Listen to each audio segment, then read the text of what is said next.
Think about it. So if we're at the beginning of a project and you come to me and you say, "Oh, Phil, I can see you're one of my stakeholders. Um, what are you most interested in the project, blah, blah, blah." And I give you all this information. You really haven't proven yourself. And while you may get some trust, to consistently build trust, you got to go beyond planning on paper. It's in the doing. Where do you build trust and gain?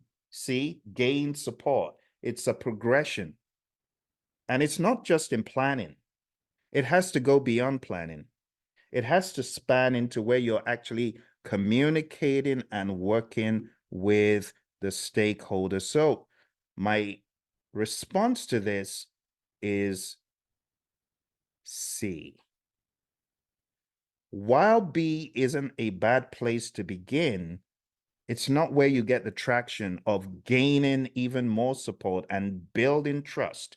You see, trust is built over time. You know, my mentor, John Maxwell, he says, trust is like change in a leader's pocket. Every time you do something good, you're gaining a coin, you're gaining the currency of trust.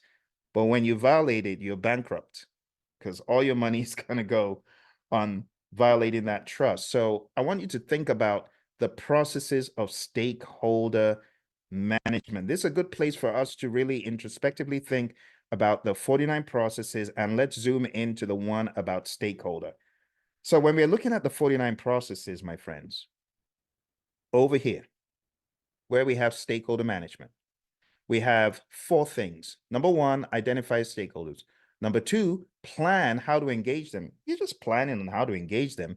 It's not as though you may not consult with them. You might, but this is where rubber meets road. It's in executing. This is where you're now doing, and you're either gaining trust equity or fast losing it. Okay, bit of a tricky one, isn't it? Okay, well, thank you for participating in that one. Now you have some context.